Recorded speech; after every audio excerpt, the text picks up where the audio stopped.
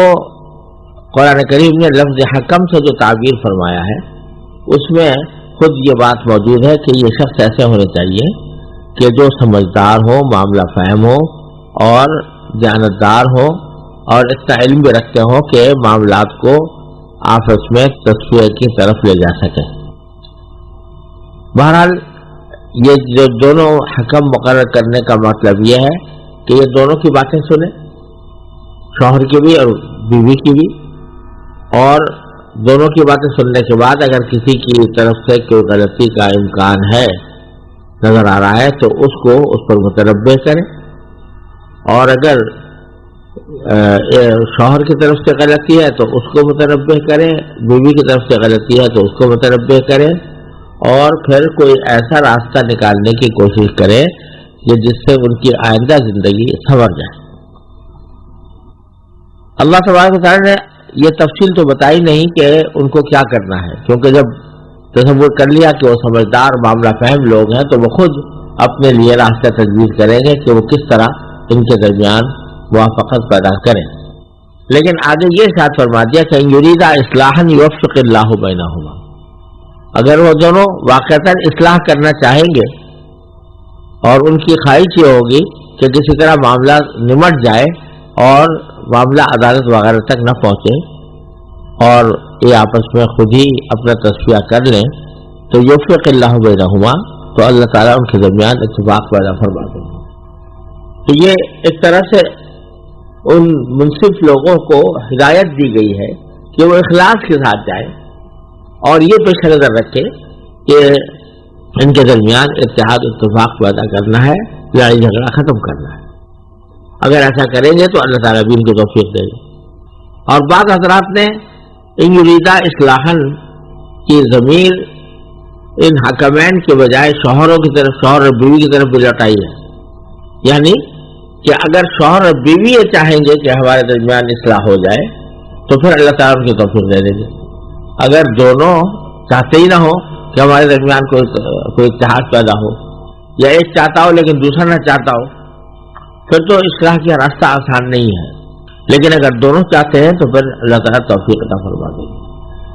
بہر صورت آیت کریمہ اس طرف ترغیب دے رہی ہے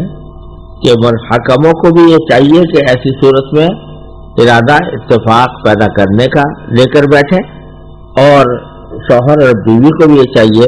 کہ وہ اپنے ذہن میں یہ بات رکھیں کہ اگر اتفاق پیدا ہو جائے اور آپ عدالت تک جانے کی نوبت نہ آئے یا یہ کہ ایک دوسرے سے جدا ہونے کی نوبت نہ آئے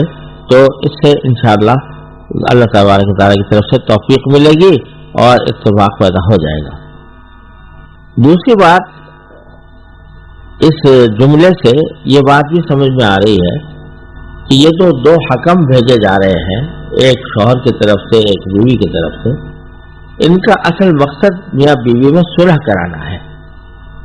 اس سے زیادہ کوئی کام ان کے بھیجنے کے مقصد میں شامل نہیں. یہ دوسری بات ہے کہ اگر میاں بیوی رضامند ہو کر انہی دونوں کو اپنا وکیل مختار یا ثالث بنا دیں اور یہ کہہ دیں کہ تم دونوں مل کر جو بھی فیصلہ ہمارے حق میں دو گے ہمیں منظور ہوگا، جس کا معنی یہ ہے کہ اگر تم ہمیں آپس میں مل جل کر رہنے کی تاکید کرو گے تو ہم مل جل کر رہیں گے، اور اگر تم یہ محسوس کرو کہ ہمارے درمیان آئندہ نباہ نہیں ہو سکتا اور طلاق ضروری ہے تو پھر طلاق بھی دے سکتے ہو. گویا میاں بیوی کی طرف سے ہی ان کو طلاق کا بھی اختیار دے دیا جائے تو پھر ان کے معاملے میں وہ کلی طور پر مختار ہو جائیں گے. چنانچہ اگر دونوں طلاق پر متفق ہو جائیں تو طلاق بھی ہو جائے گی. دونوں مل کر خلا کی کوئی صورت طے کر دیں تو وہی فریقین مرد کی جانب سے دیے ہوئے اختیار کی بنا پر عورت کو طلاق دے دیں تو فریقین کو ماننا پڑے گی. حضرت حسن بصری اور امام ابو حنیفہ رحمۃ اللہ علیہ کا یہی مسئلہ تھا۔ حضرت علی کرم اللہ وجہہ کے سامنے بھی ایسے کچھ واقعات پیش آئے۔ ان میں سے ایک واقعہ یہ ہے کہ ایک مرد اور ایک عورت حضرت علی کرم اللہ تعالی وجہہ کی خدمت میں حاضر ہوئے اور دونوں کے ساتھ بہت سی جماعتیں تھیں۔ حضرت علی نے حکم دیا کہ ایک حکم مرد کے خاندان سے اور ایک عورت کے خاندان سے مقرر کرو۔ جب یہ منصف تجویز کر دیے گئے تو ان دونوں سے خطاب فرمایا کہ تم جانتے ہو تمہاری ذمہ داری کیا ہے اور تمہیں کیا کرنا ہے؟ سن لو، اگر تم دونوں ان میاں بیوی کو یکجا رکھنے اور باہم مصالحت کرا دینے پر متفق ہو جاؤ تو ایسا ہی کر لو، اور اگر تم یہ سمجھو مصالحت نہیں ہو سکتی یا قائم نہیں رہ سکتی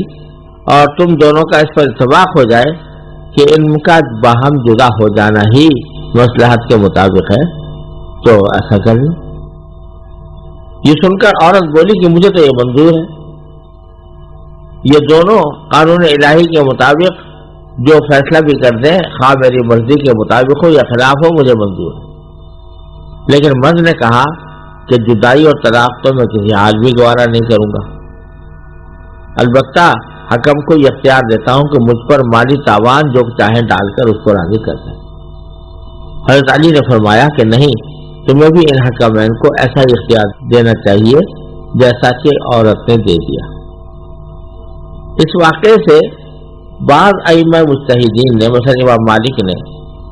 یہ مسئلہ اخذ کیا کہ ان حکمین کا بااختیار ہونا ضروری ہے،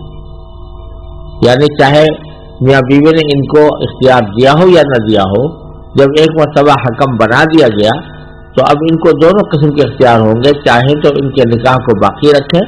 اور اگر یہ دیکھیں کہ اب آگے ان کا معاملہ چلنا ممکن نہیں ہے، نباہ نہیں ہو سکتا، تو اس صورت میں یہ طلاق دے دیں تو طلاق بھی نافذ ہو جائے گی۔ لیکن امام اعظم ابو حنیفہ اور حسن بصری یہ فرماتے ہیں کہ ان حکموں کا بااختیار ہونا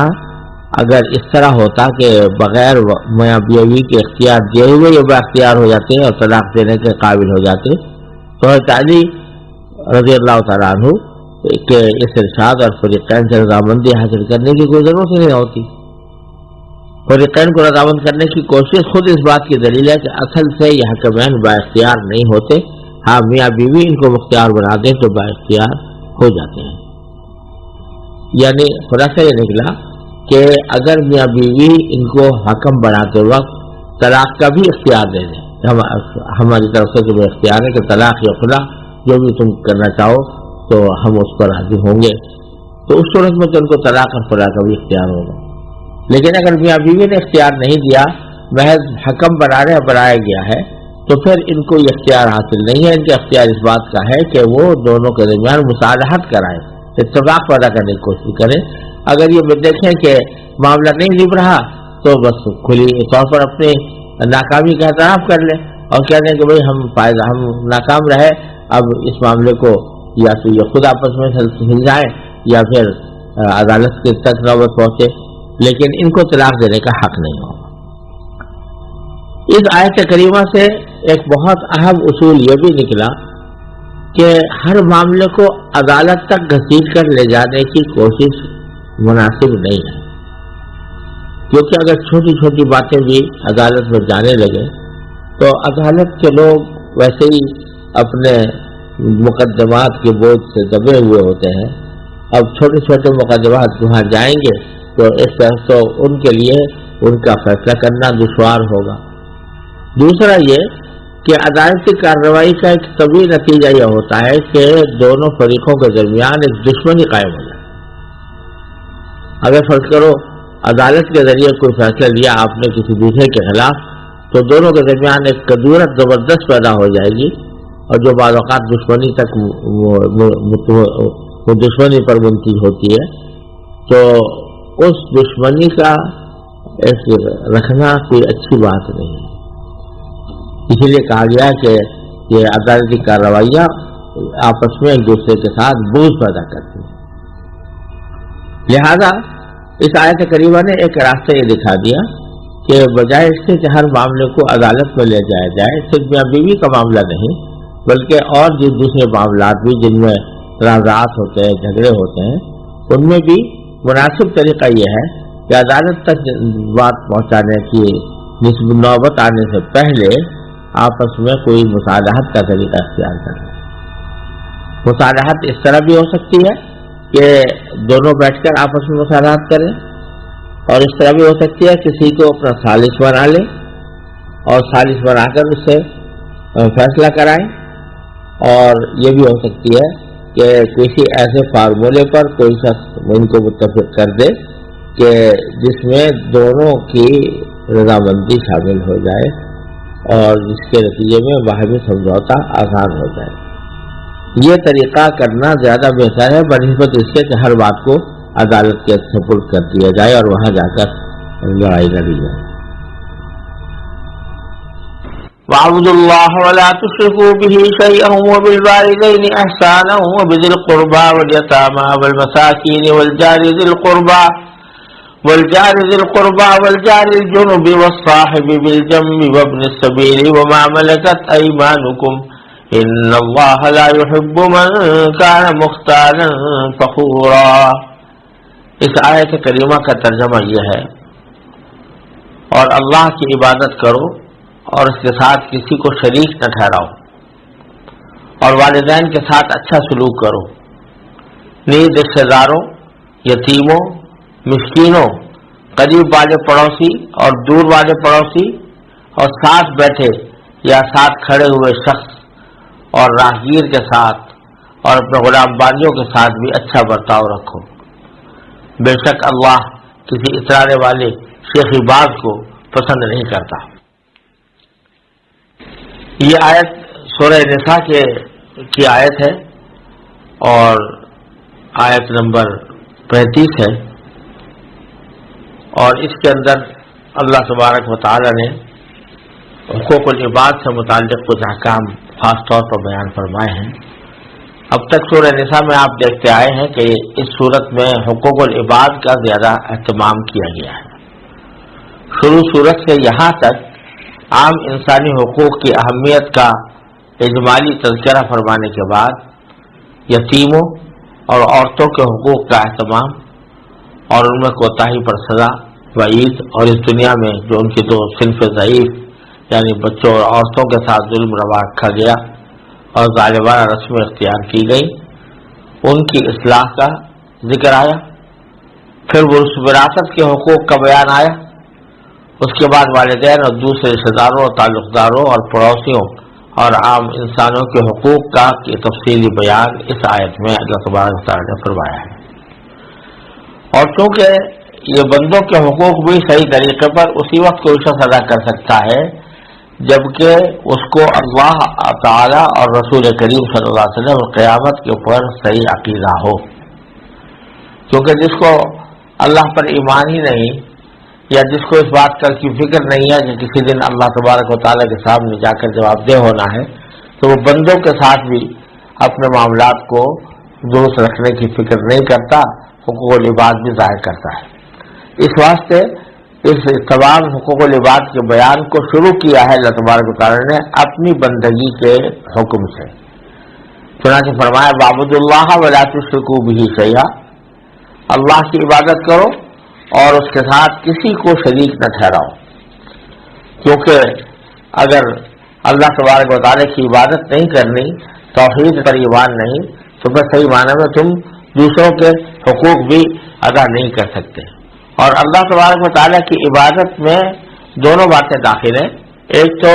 ٹھیٹ عبادت والے اعمال جیسے نماز، روزہ وغیرہ، اور اسی کے مفہوم میں اس عام مفہوم میں اطاعت بھی داخل ہے، یعنی اللہ تبارک و تعالیٰ کے ہر حکم کو ماننا، ہر حکم کو تسلیم کرنا اور اس کے اوپر عمل کرنے کا اہتمام کرنا۔ اس کے بعد اس بنیادی بات کو بیان کرنے کے بعد کہ اللہ کی بندگی کرو، اللہ کی عبادت کرو اور اس کے ساتھ کسی کو شریک نہ ٹھہراؤ، پھر حکم دیا وَبِالْوَالِدَيْنِ إِحْسَانًا کہ والدین کے ساتھ حسن سلوک کرو۔ اللہ تبارک و تعالیٰ کے بعد دنیا میں، اللہ اور اس کے رسول صلی اللہ علیہ وسلم کے بعد دنیا میں سب سے زیادہ حق انسان پر اس کے والدین کا ہوتا ہے، اور اسی لیے اللہ تبارک و تعالیٰ نے جگہ جگہ والدین کے ساتھ حسن سلوک کا حکم دیا ہے، اور والدین کے ساتھ حسن سلوک کی بڑی فضیلت بیان فرمائی گئی ہے۔ یہاں تک بعض روایتوں میں آیا ہے کہ نبی کریم صلی اللہ علیہ وسلم نے ارشاد فرمایا کہ اپنے ماں باپ پر محبت کی ایک نگاہ ڈالنے پر بھی اللہ تبارک و تعالی حج اور عمرے کا ثواب عطا فرماتے ہیں۔ اس لیے اللہ تبارک و تعالی کے حقوق کے بعد بندوں کے حقوق میں سب سے زیادہ مقدم حق والدین کا ہے، اور والدین کے ساتھ اس سے سلوک کا اسی وجہ سے اہتمام کیا گیا ہے۔ اور اللہ تبارک و تعالی کا یہ فضل و کرم ہے کہ اس نے والدین کو انسان کی تربیت کا، اس کی پرورش کا ایک ذریعہ بنایا ہے، تو اس واسطے ان کے حقوق بھی بہت زیادہ رکھے ہیں، اور اس کی مزید تفصیل اللہ تعالیٰ نے سورہ بنی اسرائیل میں بیان فرمائی ہے کہ والدین کا حق یہ ہے کہ اگر بالفرض وہ بڑھاپے کو پہنچ گئے ہوں، اور بڑھاپے میں عام طور پر ایسا ہو جاتا ہے کہ باتیں ان سے ایسی سرزد ہوتی ہے جو بچوں کو، ان کے بیٹوں کو ناگوار ہوتی ہیں، لیکن قرآن کریم فرمایا فلا تقل لهما اف ولا تنهرهما، نہ ان کو اف کہنا، نہ ان کو کبھی جھڑکنا، وقل لهما قولا کریما، اور ان کے ساتھ جب بھی بات کرو کہ نرمی کے ساتھ عزت والی بات کرو، ان کا احترام کی بات کرو، اور واخفض لهما جناح الذل، اور اپنے آپ کو ان کے آگے ذلیل کر ڈالو، اور ان کے اوپر رحم کرو اور ترس کھاؤ، واخفض لهما جناح الذل والرحمہ، اور یہ دعا بھی کیا کرو کہ رب رحمہما کما ربیانی صغیرا، کہ پروردگار ان کے اوپر رحم فرمائیے جیسے کہ ان دونوں نے ہماری تربیت کی، یعنی ہماری پرورش کی جبکہ ہم چھوٹے تھے۔ یہ احکام جو عطا فرمائے گئے ہیں والدین کے ساتھ حسن سلوک کے، یہ سب سے زیادہ اہم فریضہ ہے جو انسان کے اوپر حقوق العباد کے سلسلے میں عائد ہوتا ہے۔ یہاں یہ بھی عرض کر دوں کہ بعض اوقات کسی شخص کے والدین کا انتقال ہو جاتا ہے تو بھی اس کو حسرت ہوتی ہے کہ اب میں اپنے والدین کی خدمت سے محروم ہو گیا، یا کہیں انسان کسی دور جگہ پر رہتا ہے جہاں اس کے والدین اس کے پاس موجود نہیں ہیں، کسی مجبوری کے تحت وہ ان سے دور رہنے پر مجبور ہے، تو براہ راست خدمت کا موقع اس کو نہیں ملتا، تو ایسی صورت میں والدین کی ایک بہت بڑی خدمت یہ ہے جو انسان ہر وقت کر سکتا ہے، یعنی ان کے قریب رہتے ہوئے بھی، ان سے دور رہتے ہوئے بھی، ان کی حیات میں بھی، ان کی مرنے کے بعد بھی، وہ یہ کہ ان کو اظہار ثواب کریں، ان کے حق میں دعائے مغفرت کریں، اگر زندہ ہیں تو دعائے مغفرت کے ساتھ ساتھ ان کے لیے صحت و عافیت کی دعا کریں، خوشحالی کی دعا کریں، اور اگر دنیا سے رخصت ہو چکے ہیں تو ان کے لیے مغفرت کی دعا کریں، اظہار ثواب کریں، کچھ عبادت کر کے ان کو اس کا ثواب پہنچانے کے لیے اللہ تعالیٰ سے دعا کریں، تو یہ بھی والدین کے ساتھ حسن سلوک میں داخل ہے۔ پھر آج فرمایا بذی القربہ، اور قرابت والوں کے ساتھ، یعنی رشتہ داروں کے ساتھ، وہ رشتہ دار جو جن کے ساتھ کوئی قرابت کا تعلق ہے ان کا حق ادا کرو۔ اس ذی القربہ کے حکم میں سارے رشتہ دار داخل ہو گئے، جس میں وہ رشتہ دار بھی ہے جو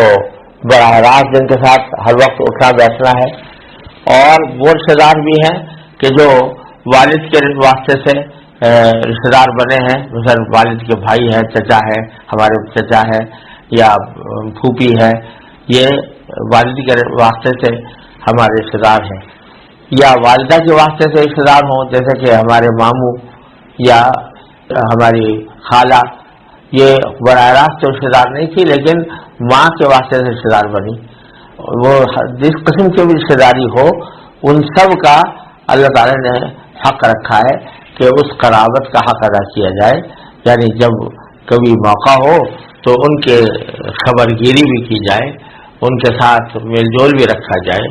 اور ساتھ ساتھ یہ کہ ان کے دکھ درد میں بھی انسان شریک رہے، اگر ان کو کوئی تکلیف پہنچی ہے تو اس تکلیف کے ازالے کی فکر کرے، یہ ساری باتیں ذوی القربہ کے حقوق میں داخل ہیں۔ پھر فرمایا والیتامى، یتیموں کے ساتھ بھی حسن سلوک کرو۔ یتیموں کا ذکر پیچھے بھی آ چکا ہے اور اس کے بارے میں اللہ تعالیٰ نے خصوصی احکام دیے ہیں، اور جو یتیم ہمارے پرورش میں نہیں ہیں ہم اس کے کفیل نہیں ہیں.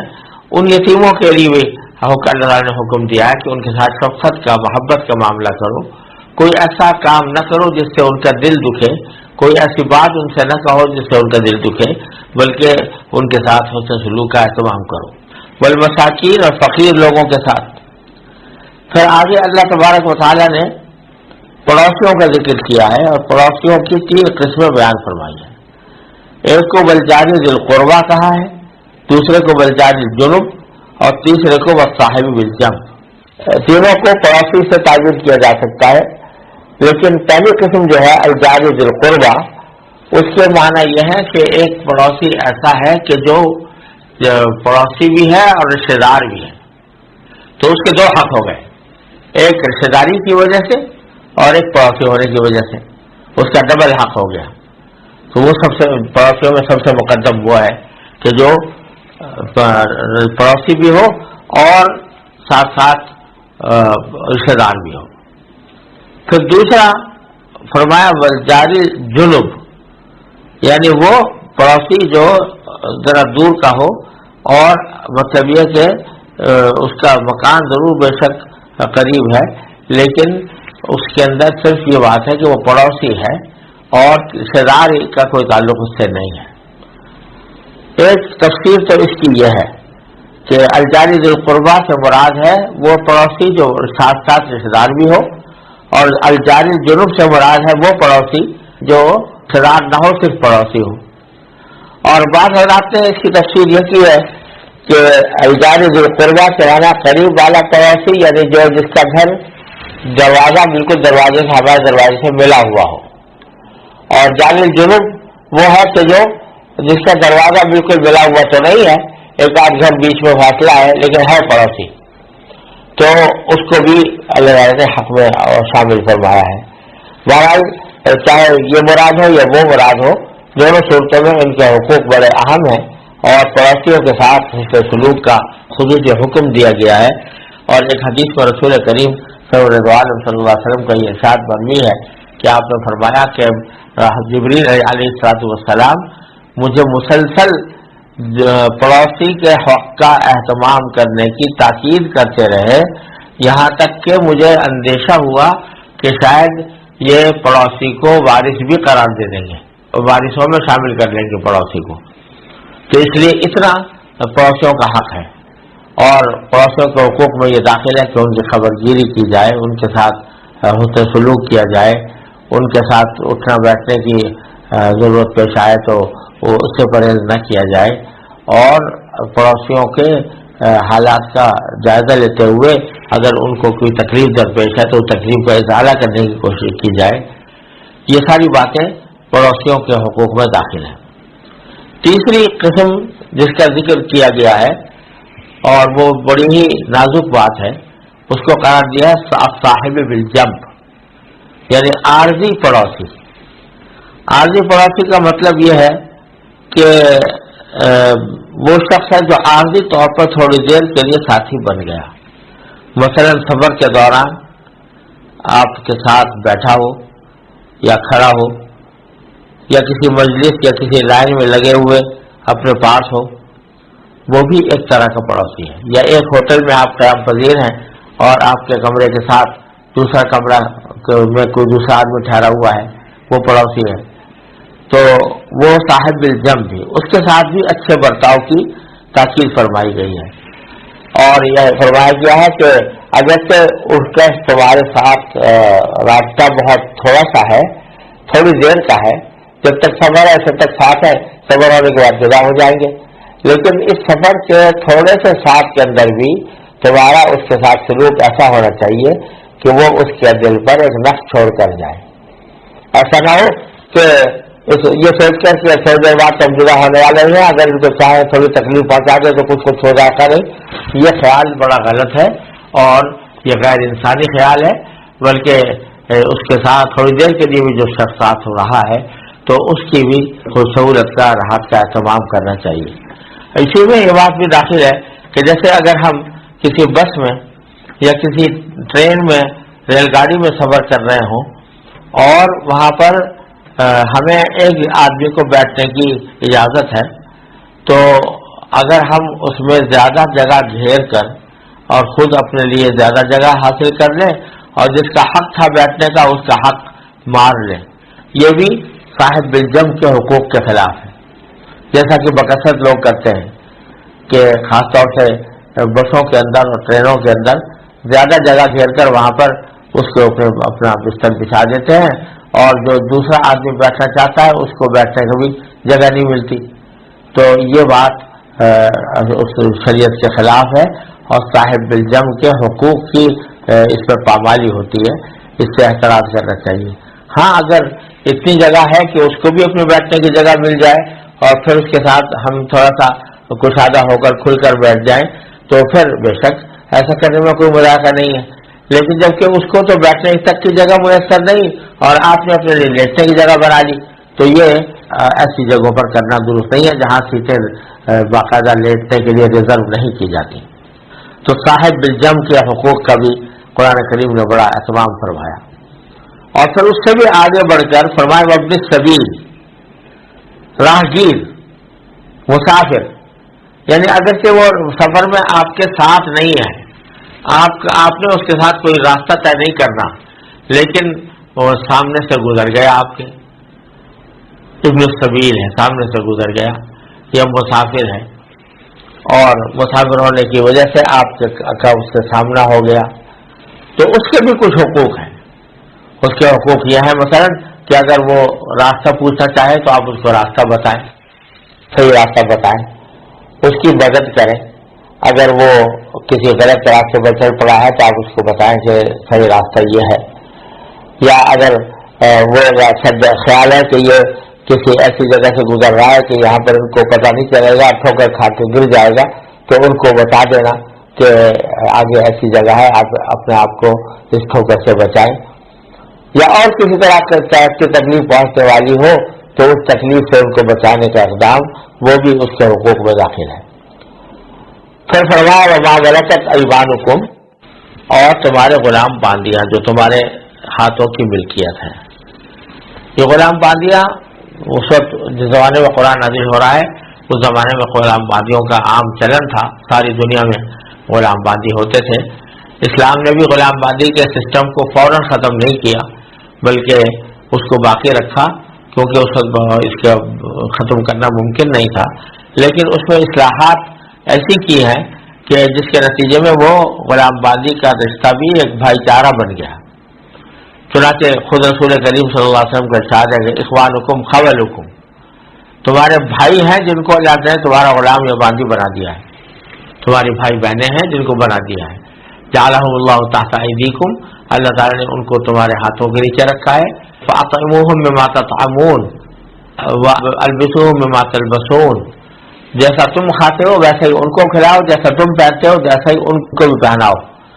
اور ان کو کوئی ایسی بات کا مکلف نہ کرو جو ان کی طاقت سے باہر ہو، اور اگر کوئی مشکل کام ان کے ثبوت کیا تو ان کے ساتھ ان کی مدد بھی کرو. یہ سب تفصیل نبی کریم صلی اللہ علیہ وسلم نے بیان فرمائی ہے غلام باندیوں کے ساتھ. اور جو اب الحمدللہ غلام باندی تو اب رہے نہیں اور غلام باندی کا نظام اب جاری بھی نہیں رہا اور نہ کوئی شرعی طور پر غلام باندی موجود ہے، لیکن آقا اور ملازم کا رشتہ تو بھی موجود ہے. یعنی کوئی شخص کسی کو مزدور رکھ لیتا ہے یا اپنے گھر پر کام کرنے کے لیے ملازم رکھ لیتا ہے تو اس کے ساتھ بھی حسن سلوک اسی آیت کے تحت واجب ہے، کیونکہ غلام باندی کے ساتھ اگر حسن سلوک کا حکم دیا گیا جو انسان کی ملکیت میں ہوتے ہیں، تو جو نوکر کہ جو انسان کی ملکیت میں نہیں ہے اس کے ساتھ حسن سلوک کا تو بطریقہ اولا اہتمام کیا جانا ضروری ہوگا. اس واسطے